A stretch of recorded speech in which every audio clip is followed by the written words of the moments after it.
তোমরা যারা আছো হয়তো অনেকে জানো না, এখানে পাশেই আমার বাড়ি। আমি আজকে খুব অহংকার বোধ করছি, নিজেকে খুব অহংকার হচ্ছে এই কারণে যে তোমরা আজ যেখানে বসে আছো, এই শিক্ষা প্রতিষ্ঠানে আমার লেখাপড়া করার সুযোগ হয়েছে। এই প্রাইমারি স্কুলেই আমি লেখাপড়া করেছি। লেখাপড়া করে আজ সৈয়দপুরে থাকি, নীলফামারীতে গিয়ে ওকালতি করি। আজ এই নীলফামারীতে ওকালতি করে সোজাসুজি এই প্রতিষ্ঠানে চলে এসেছি এই তোমাদের কাছে। আমার এখানে বলার কিছু নাই, অনেকে বলেছে না, বিভিন্ন কথা বলেছে, আশার কথা বলেছে। আর আমি বলতে চাই যে এই যে বোনেরা আছে, ভাইরা আছে, যে ছাত্রছাত্রীরা আছে, আগামী দিনে যারা আসবে, এখন যারা আছে, শুধু এতটুকু বলতে চাই, এই প্রতিষ্ঠানে এরা লেখাপড়া করে অবশ্যই এরা মানুষ হবে, শুধু মানুষ হবে না, ভালো মানুষ হবে, এই আশা আমার আছে। শুধু মানুষ নয়, এরা ভালো মানুষ হবে।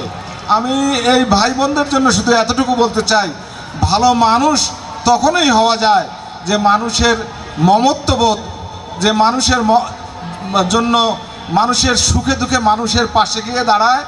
একজন ভালো মানুষ হয়, মানুষের কষ্ট বোঝে, কি দুঃখী মানুষের পাশে গিয়ে দাঁড়ায়, মানুষের সাহায্যে এগিয়ে যায় এবং সাথে সাথে নিজেও একজন পূর্ণাঙ্গ মানুষ হিসেবে তৈরি হয়। এই তাহলেই হওয়া যায় একজন ভালো মানুষ। আমি বিশ্বাস করি যে এই এলাকা, এই প্রতিষ্ঠান, শিক্ষা প্রতিষ্ঠান একটা ভালো মানুষ তৈরি করার একটি শিক্ষা প্রতিষ্ঠান। এবং এই এলাকার যারা অভিভাবক আছেন, এই এলাকার যারা মানুষ আছেন, তারা আমাদের এখানকার অধ্যক্ষ বলেছেন যে সবাই শিক্ষা প্রতিষ্ঠানের পক্ষে। এই শিক্ষা প্রতিষ্ঠানের ক্ষতি হোক বা শিক্ষা প্রতিষ্ঠানের বিরুদ্ধে কেউ একটি কথা বলে না। কাজেই আগামী দিনে এই শিক্ষা প্রতিষ্ঠানটি একটি সুন্দর আরও বড় শিক্ষা প্রতিষ্ঠানে পরিণত হবে। আমরা কি বলা যায় যে এই শিক্ষা প্রতিষ্ঠানের সাথে আমরা ওতপ্রোতভাবে জড়িত। এরা তো আজকে ছাত্রছাত্রী ভাই বোনেরা, তোমাদের কাছে আজকে কি বলা যাবে যে ভালো মানুষ যদি না হও, বিশেষ করে আমার বোনেরা আছেন, ভাইরা আছেন, তোমাদের মানুষ হতে হবে। যদি মানুষ হও, আজকে যে আমাদের, আমি বলি নাই, সাজ্জাদ, অনেকে নাম শুনেছ, সাজ্জাদের বাবা এখানে উপস্থিত আছেন।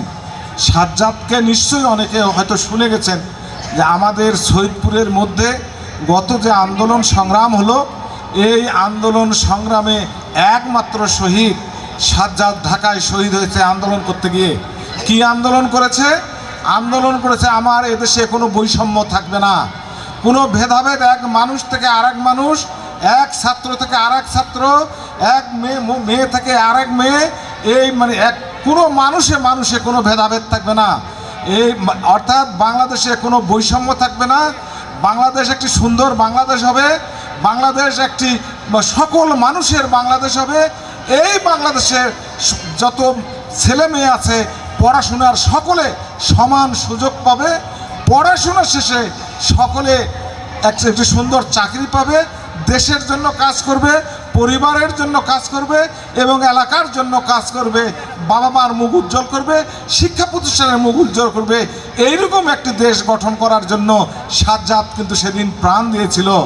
এই কয়েকদিন আগে, 6 মাস আগে, শুধু সাজ্জাদ একাই প্রাণ দেয়নি, প্রাণ দিয়েছে, শহীদ হয়েছে।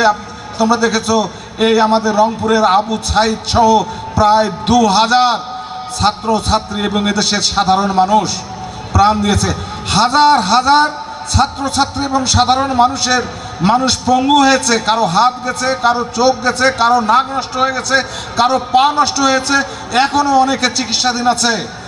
আজকের এই অনুষ্ঠানের মধ্য দিয়ে আমার ভাই বোনেরা যারা এখানে উপস্থিত আছেন, ছাত্রছাত্রীরা, আজকে আমাদের অঙ্গীকার করতে হবে, যারা সম্প্রতি এই 6 মাস আগে আন্দোলন সংগ্রাম করে প্রাণ দিয়েছে বাংলাদেশকে একটি সুন্দর বাংলাদেশ করার জন্য, বাংলাদেশকে একটি কি বলা যায় যে বৈষম্যহীন বাংলাদেশ করার জন্য, এই বাংলাদেশ যাতে সকল মানুষের বাংলাদেশ হয়, সকল মানুষের জন্য একটি সুন্দর বাংলাদেশ হয়, এই বাংলাদেশে যাতে সকলের লেখাপড়ার সমান সুযোগ থাকে, এই বাংলাদেশে লেখাপড়া করার পর সকলে যাতে চাকুরির সুযোগ পায়, কর্মসংস্থানের সুযোগ পায়।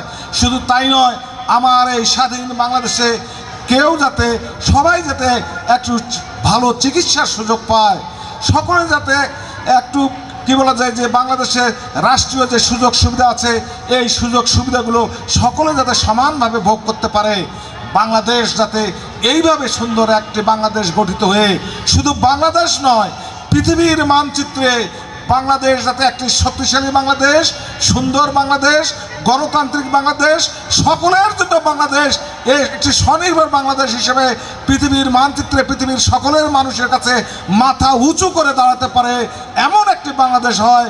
সেই জন্যই কিন্তু আজকে আপনারা যারা উপস্থিত আছেন, আমার প্রিয় ছাত্রছাত্রী ভাই বোনেরা যারা উপস্থিত আছেন, এই লক্ষ্যে কাজ করার জন্য, এই লক্ষ্যে নিজেদের প্রস্তুত হওয়ার জন্য আমি এই বিদ্যালয়ের একজন প্রাক্তন ছাত্র হিসাবে, এই বিদ্যালয়ের বা কলেজের একজন প্রতিবেশী হিসেবে, এখানে আমার বাড়ির প্রতিবেশী হিসেবে তোমাদের কাছে আকুল আবেদন জানিয়ে তোমাদের ভবিষ্যৎ জীবন ভালো হোক,